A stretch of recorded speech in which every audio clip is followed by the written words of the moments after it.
Hi guys, good morning. Kakain si Mami ng pinya. Ang dami kong pinya guys. Magmumukbang ako ng pinya. Ayan. So guys, sobrang lamig dito. Tingnan mo, bukot na bukot si Mami. Kaya nakaganyan yan guys, para hindi sasakit yung lalamunan ko. Kaya malamig. So, magmumukbang ako ng pinya. Ang sarap, ang tamis din.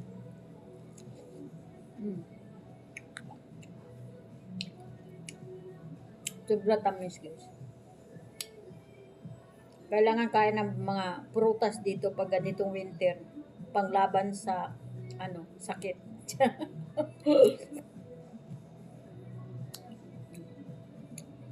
Okay guys. Thank you for watching.